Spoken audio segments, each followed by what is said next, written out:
For the next 2 weeks on Dangerous Tides, we will be looking at two shipwrecks that happened within 4 years of each other. One, a result of a deadly collision that ended up costing the lives of 14 crew members. The other, a vessel that had collided with the previous, which would in a historic storm that would mark the year of 1913 for the Great Lakes. On this episode, we will be focusing on the first of these, the SS John B. Cowle, an iron and steel-bodied freighter that was one of the earliest 10-pan-class vessels on the Great Lakes. So climb aboard as we explore the John B. Cowle on Dangerous Tides.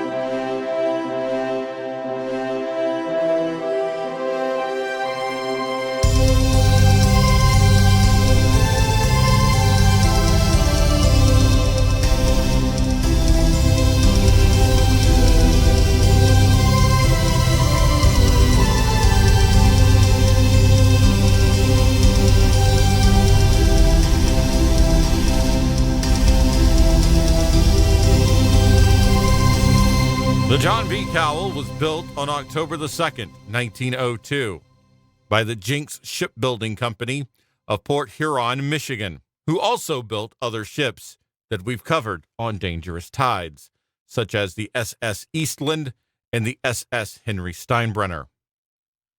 It was commissioned by the Cowle Transit Company, a newly formed transport firm associated with Globe Iron Works.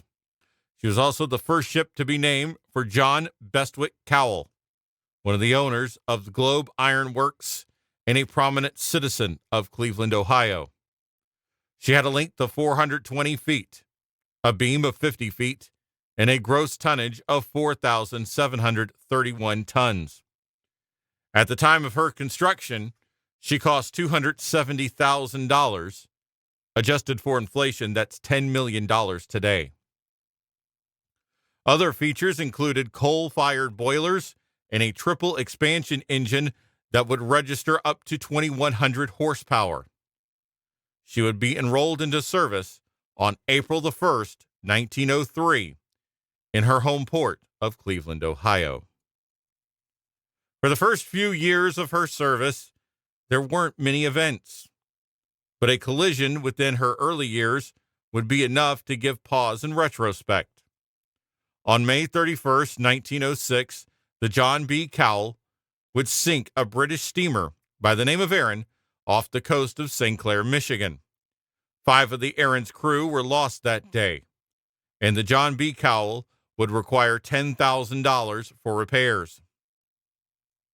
After an investigation on July 3rd, 1906, by the United States Steamboat Inspection Service, the captain in charge of the John B. Cowle at the time was not found to be at fault for the collision and was exonerated. Around the year of 1909, the John B. Cowle was still registered with the Cowle Transit Company, but would be operated by the United States Transport Company for further shipments. Several days prior to the collision that would eventually sink the Cowle, a deckhand was talked into quitting by his father and left her at Detroit, Michigan. 3 more deckhands would leave her at Two Harbors, Minnesota, before all the replacements would be found to continue the voyage. 2 days after the stop in Minnesota, the replacements would drown on the Cowle at her final voyage. Midway through the season, on July 12, 1909, the SS John B. Cowle was loaded up with 7,023 tons of iron ore at Two Harbors, scheduled to be downbound for its home port, Cleveland, Ohio. A new steel freighter by the name of Isaac M. Scott was scheduled to be on her maiden voyage that day, headed upbound for Duluth, Minnesota through Whitefish Bay.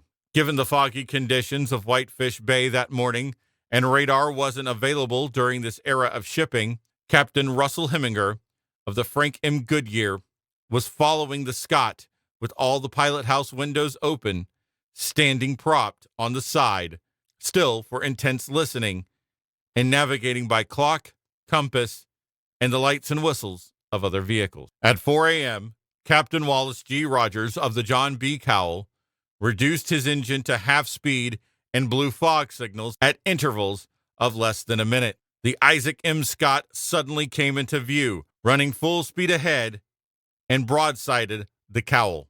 Captain Archie MacArthur would ring the engine order to the telegraph to reverse engines and ordered hard left, but by then it was too late. The Isaac M. Scott would run into the John B. Cowle, almost cleaving her in two. The first mate of the Isaac M. Scott would blow her whistle, and when the Isaac M. Scott's engine found the reverse order before impact, the bow pulled out from the massive hole in the John B. Cowle, which soon listed and began to flounder. The crew of the Isaac M. Scott threw out a lifeline to the deck of the John B. Cowle. 3 sailors would scramble, hand over hand, to the Isaac M. Scott, while other sailors then for the rail jumped overboard to get away from the suction of the ship. Captain Rogers put on a life preserver on his own son, who was sailing with him at the time. The captain himself was washed off the deck as the John B. Cowle sank, but managed to get a hold of some of the wreckage and was rescued within 45 minutes. The steward and the captain's brother, B. Rogers, would testify after the collision. When the ship sank, I was stuck in a whirlpool, drenched and whirled until I thought my legs would be pulled off. I saw a body alongside me. It was Will Thomas, my assistant. I tried to revive him when a broken hatch cover came up and struck the lad on the head, crushing it. My life preserver came off, and I was floundering in the water. Another hatch cover came up. I grabbed the ring and pulled myself on it. I saw a foot sticking up from beneath it. Found it to be Thomas McKern, the son of the chief engineer. I pulled him up, and he revived after a while. The lake was covered with wreckage all around, and all around the fog could be heard the cries of help. But it was 3/4 of an hour before the yawls of the Scott had been loosened and put in the water. The John B. Cowle sank in 3 minutes, taking 14 of the 24 crew members with her. 2 engineers, 4 firemen, 4 deckhands, the second cook, a porter, and an oiler would all go down with the ship. The crew of the Frank H. Goodyear would report the collision in later testimony through a series of sounds. First, a rumble that sounded like distant thunder, then a distant groan like tortured steel, accompanied by a series of deep-throated whistle blows, and shouts followed through the distance, followed by an earthquake-like rumbling. A hollow silence followed, then more shouts and screams. Captain Russell Heminger would sound the general alarm and slowly approach the disaster, coming to a full stop when the men were in the water just off the bow. The Frank H. Goodyear's crew would lower lifeboats to rescue sailors, using her spotlight to search through a, quote, jumble of wooden wreckage, oil drums, life rings, and splashing sailors, until she came upon the Isaac M. Scott with a large hole in her bow. Captain Rogers and his first mate would be taken on the Frank H. Goodyear to Duluth, while the rest of the crew would be picked up by the Isaac M. Scott and transported to Sault Ste. Marie in Michigan. The loss of the John B. Cowle was valued at $15,000 more than what she was at the time of her construction. The iron ore was valued at $25,000, but had remained uninsured. The Isaac M. Scott was found to have suffered $30,000 worth of damage, with 2 forward compartments open to the water. A subsequent settlement on behalf of the families of the crew would be paid by the Virginia Steamship Company in March of 1910 to the amount of $20,000 in damages. The U.S. Steamboat inspectors ruled that both the John B. Cowle and the Isaac M. Scott were going too fast for prevailing conditions and suspended Captain Rogers and pilot Edward E. Carleton for 30 days, despite Rogers having claimed that he checked down to bare steerage way. Pilot F.W. Worthimer of the Isaac M. Scott would be beached for a year for excessive speed and failure to signal. Thank you for joining us today on Dangerous Tides.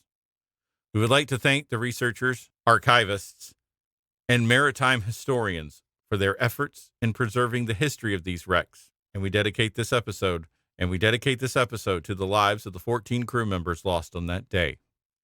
If you like what you've heard, please like and subscribe. And as always, may the fair winds guide you through dangerous tides.